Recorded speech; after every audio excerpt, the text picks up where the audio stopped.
Hello, you wonderful people, and welcome to another episode of Not Too Comic Book. This being a show where we talk about TV shows that are adaptations of comic books. For today's episode, I'm going to talk about Go Go Loser Ranger Season 1, Episode 11. A great episode. A lot of really interesting things went down in this episode, so let's break it down. First and foremost, we're immediately picking up where the last episode left off with our independent rangers, or cadets, going up against Peltorolo, like that particular version of his body or whatever. And obviously they've got the burst form, but only 3 of them have enough, because like everyone else is already spit their burst form because of the battle for the keys and stuff. So like only 3 people really have theirs, because Shion hasn't completely burnt out his.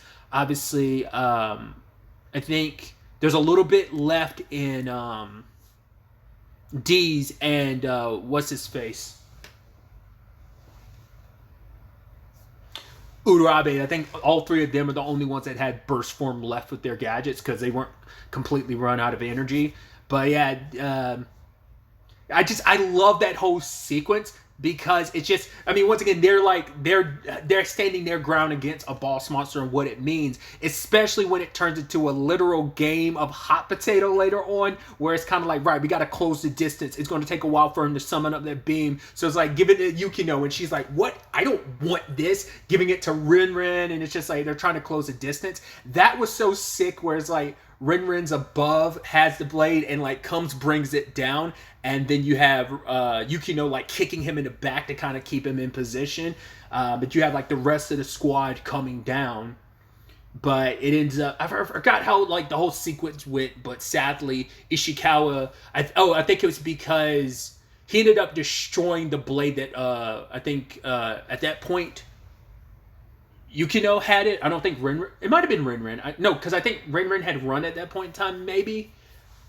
No, I think that was later. But, like, Yukino almost got hit, and Ishikawa took the blow for. I was like, damn it, another one down. We already lost Kaguma, and now it's, like, Ishikawa. Especially considering he was the veteran. It also plays into, like, yeah, he was the one that was kind of trying to make slide deals, because he... I guess it also goes back to that conversation he had with Usukubo, like 2 episodes back or whatever, where she was kind of like, you're here running your mouth, like, are you, like, everyone here has a reason for fighting, are you willing to put it all on the line for this? And in this moment, he sacrificed himself to protect, like I said, I want to say it was Yukino, but it might have been Rin. I can't remember, but he sacrificed his life to save someone else. But because it was definitely Yukino, because then she got captured and used as a hostage, and it's like, yeah. Even D was like, all right, fine, we surrender. And it's like, are we really going to do this? And Rin runs off, because she's like, I'm not. Because she seems like unless there's a chance to win, she's not going to stick around just to die. But we find out later on she came with some backup, and that was Shippo. I don't know if that was necessarily the plan. It probably was. It's like, right, we got to come in through a surprise attack. But D was like, right, we got to surrender our weapons. And even he's like, right, if it wasn't me meeting you guys, like me before, would I've ever even considered something like this? It makes me wonder, would D have ever done something like this for... I think he was referencing the humans when he said that, but I also wonder if he was referencing the other fighters, like the other Dusters. Would he have done the same thing for... I don't know, because we haven't really seen the full camaraderie. Like, we're kind of all in this together because we're stuck in the same situation, but I don't know if, like, the monsters have the same camaraderie that the humans do. There's loyalty, sure, but I don't know how far that loyalty will stretch in the long run. Either way, D has changed a lot over everything, hence why he went up against Peltorola last episode. But either way, like, D's kind of like, yeah, we surrender, and then, like, there's some of his little birds still around. He's trying to, like, get some out of there, and it turns out that it was a... Is that how... I can't remember how that whole situation... Oh, yeah, it was... Basically, the little birds got killed off by different people. I love that you had... Yamato being the one that grabs one of them, because it does seem like they're kind of implying like he might be the fastest of the group, because he took off running, grabbed one of the birds, and like Usukubo like aimed a blast from one of them to destroy that one. Shippo and Rin came in. He came in with like a dynamic entry type of attack, squishing one of them. So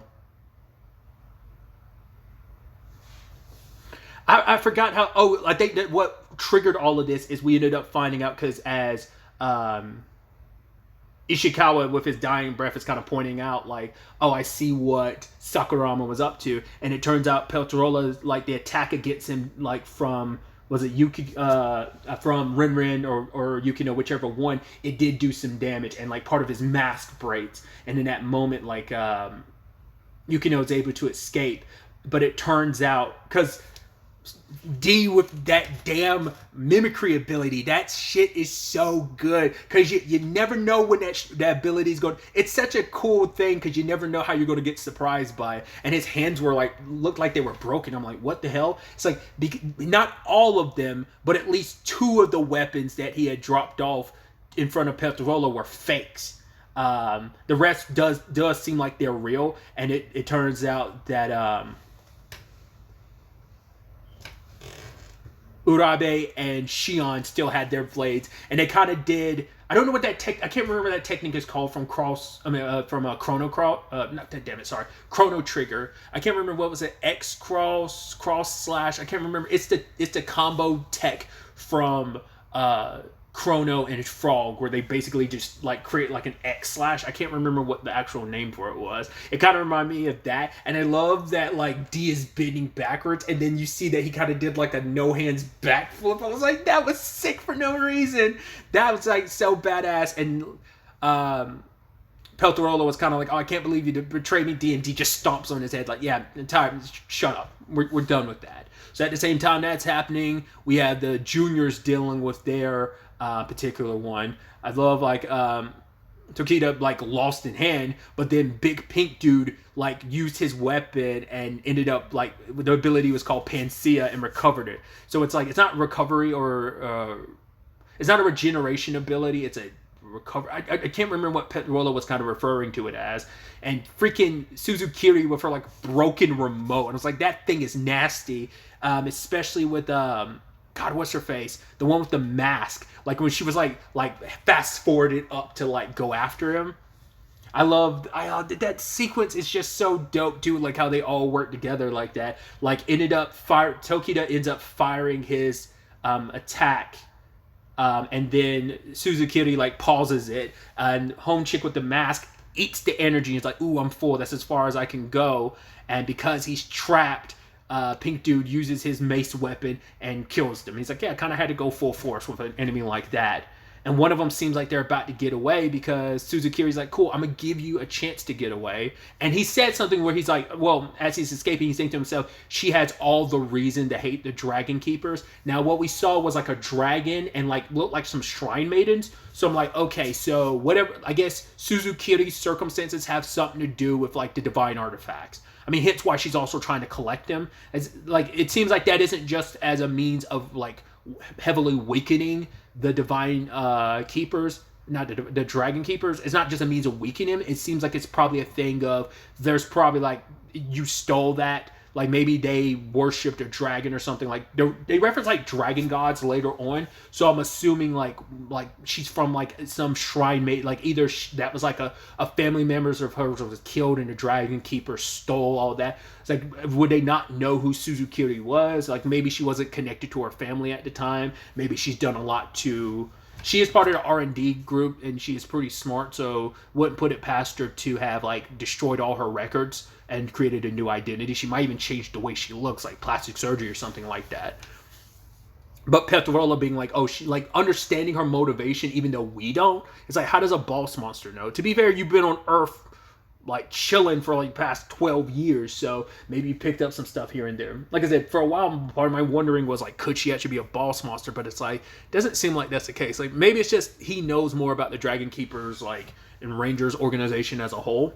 Like maybe he just knows that there's more to that, but it's just interesting that it seems like he knows what her situation is. Because I doubt Suzukiri took the time to explain her whole circumstances to the boss monster. Why would she? But maybe she did, or at least gave him some shorthand of her story. But the one little bird that was about to get away got by Hibiki's sister, which I'm sure for her she really enjoyed because she's like, yeah, this is some get back for my parents and my legs, so thank you. But then at the same time, she's trying to contact Sakurama because like one of her pink rangers show up and like, yeah, got in contact with the blues. It seems there's been some injuries and stuff like that and some casualties, but the other rangers like Izumi seems to be okay. She's like, I don't care about that trash. Why is this thing not connecting? Because as we talked about previously, definitely seems like she has a brother complex. So she's kind of worried about him. And at the same time, while Blue is finishing up his fight with the copies he's fighting, we find out more about his past. It took me a hot minute to realize who Shogo was. It wasn't until he was fighting Red that I was like, because I was thinking like, oh, is this present day or something? But not till they started fighting, and I was like looking at his hair, hearing his voice. I was like, oh my god, that's Blue before he got the scars. I was like, right, because we only saw him from behind. Not last episode. That was episode 9. We saw him from behind. Was that episode? Yeah, that was episode 9. So I was like, damn.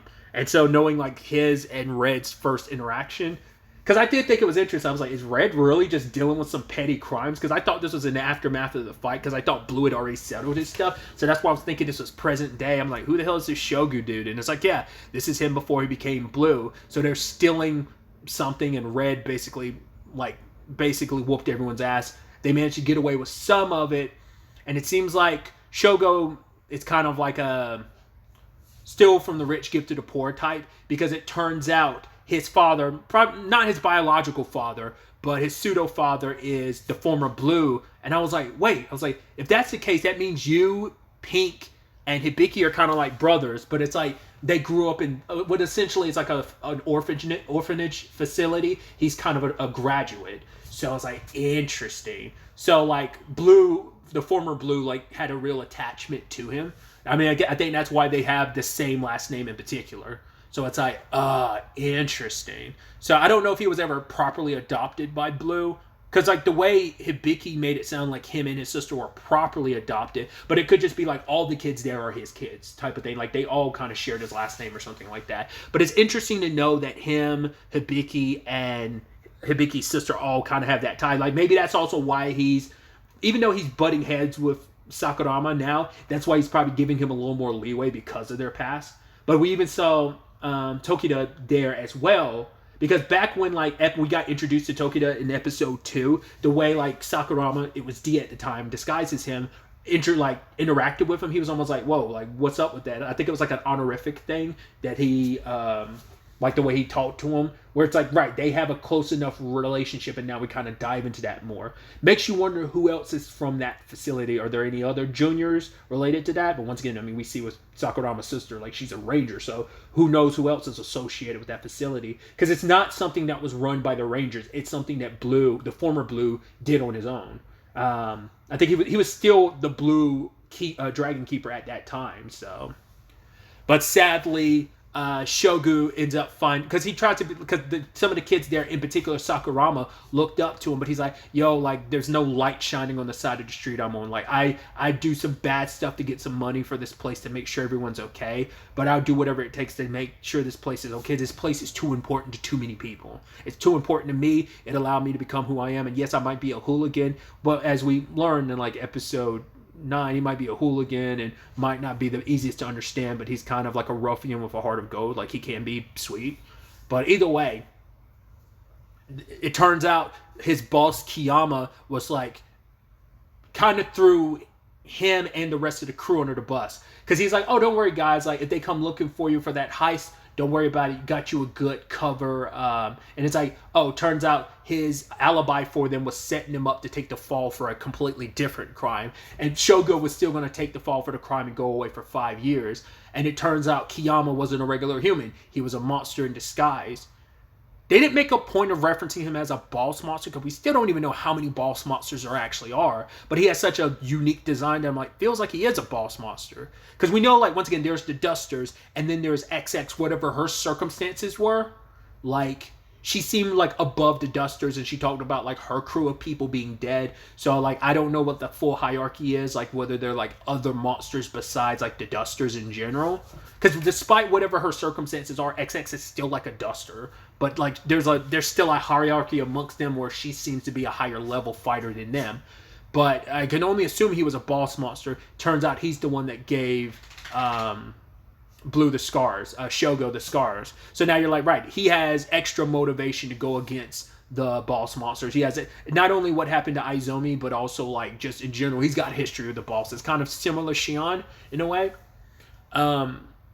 But when it's all said and done, it turns out Red was very interested in him, which also speaks volume and it's kind of like shows his narcissism, that he's watching a television like program representation, like, oh yeah, we're fighting against the monsters and stuff like that. And it's just like, he was like, I don't know, kind of gives me Homelander vibes. Once again, I keep drawing like the boys parallel because there's a lot of deep parallels here, but he definitely like kind of has that narcissism like Homelander.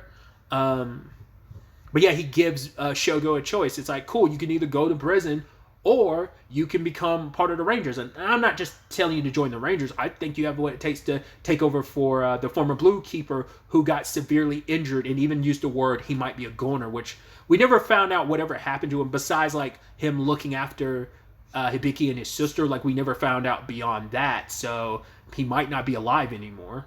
That might be how Blue... But the way Hibiki said it's like, oh, he retired.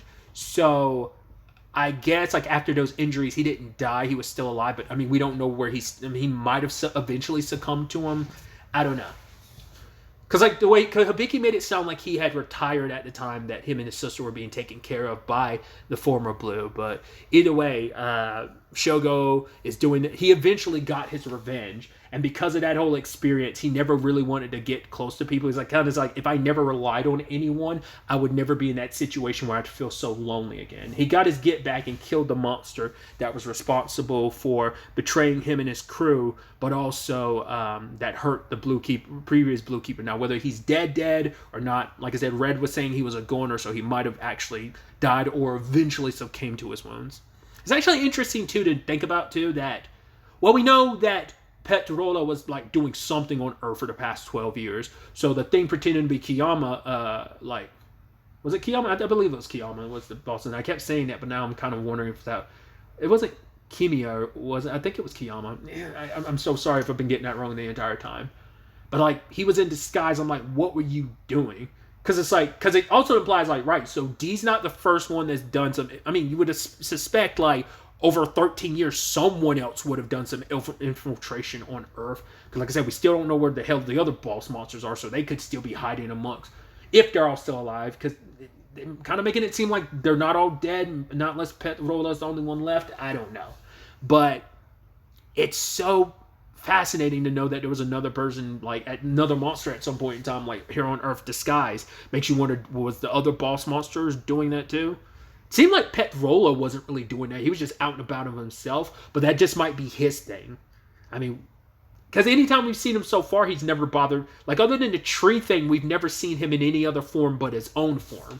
So I doubt he was into the whole disguising himself thing. So makes you wonder, is he just a weirdo amongst the boss monsters? Because I was thinking like maybe that's something that's only unique to the Dusters. Their mimicry ability is different from the one that was pretending to be Kiyama. It's like, it literally looked like a skin suit, whereas like the Dusters, it's like the way it breaks off, it does seem like it's almost like it almost seems like, is ceramic the word I'm looking for? Like the way it chips off of them, it feels like almost like a ceramic mask and skin. Whereas like when that thing came out of Kiyama, it was like, it looked like he was literally wearing an Oogie Boogie suit. Oogie Boogie from The Nightmare Before Christmas.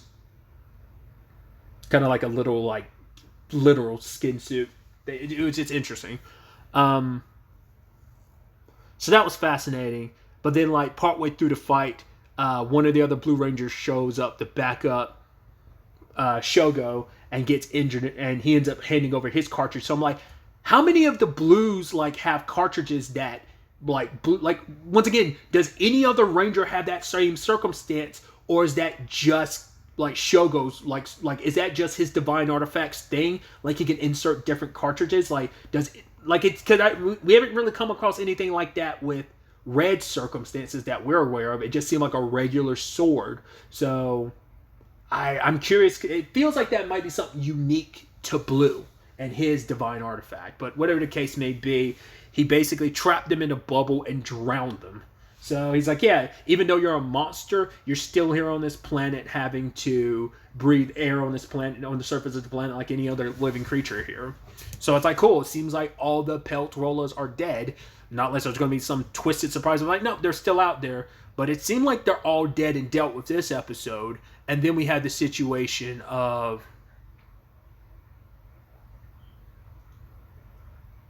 cutting back to Izomi and the other two blue rangers crying over her, but she's like, I'm not dead yet, I'm good. Because Shogo was talking about like, oh yeah, I got revenge for you, but she's screaming out, I'm not dead. But luckily her hero showed up and saved the day. But then we get our little stinger at the end where it's like, oh, this isn't over yet, because Sakurama showed up and I thought he was coming with the rest of the cadets, but it's like, no, he walked off on his own. And in that moment he's like, yeah, not all the monsters has been dealt with, and reveals himself to Blue. And he's like, right, monsters are the Dragon Keepers, let's see which one of us rules the world at the end of all of this. It's like, yo, so it's like, right, I have this opportunity, you're in a weakened state. It's kind of what Suzukiri wanted to. So it's like, how is this going to play out? I mean, with the nature of the story, you'd assume D's going to come out of this okay, but once again, the narrative of the story could just be like, yeah, D's the first protagonist you follow, and then someone else picks up that mantle after him. I don't know. I'd assume it's going to continue to be him, but we'll see if that ends up being the case or not. I'm curious to see how that fight turns out, because I'm like, is he actually going to pull this off and end up killing Blue? And if he does, who eventually is going to take up that mantle? And it's just like, I mean, he's going to be walking that tight line between like, right, monsters, Dragon Keepers, I'm going to burn everything to get what I want in the end. And it's like, can you have it all with your circumstances? Is that even remotely possible with your circumstances? But he's willing to give it a try. He made that declaration last episode, gritty or not, making a bad move or not, this is the move I'm going to make until I get everything I want. So we'll ultimately have to wait to see. I believe the next episode's the season finale, if I'm not wrong, which I've been wrong with a number of episodes of stuff recently, but yeah, everything points to 12 episodes. Not that they're going to surprise me out of nowhere. Actually, there's more, motherfucker. There's always that possibility, but it seems like they're even saying in like the promo, like, oh yeah, the climax is like, I mean, the climax of the story arc, sure, but it could also just be like climax of the season as well. But it's definitely going to be interesting to see how this all plays out, how this comes to an end. There's no telling which way this will fully go. Like I said, you have a good chance that D's going to survive. I'm saying all this having never read the manga, so I don't know where the story's going to go. But also, like, is he actually going to be able to pull it off and kill one of the Dragon Keepers? And if he manages to grab one of them, like, divine artifact weapons, like, I mean, we know Suzukiri's still got red sword, so. And once again, still have zero idea what the fuck Hibiki's been up to since the beginning of episode 5 is the last time we actually saw him. So we have no idea what he's been up to this entire time. So maybe we'll get some of those questions answered. Maybe, maybe not. We'll ultimately have to wait and see. But really, that's all I wanted to talk about. Till the next time we meet, be happy, be safe, live life to the fullest, and enjoy it. Good day and goodbye.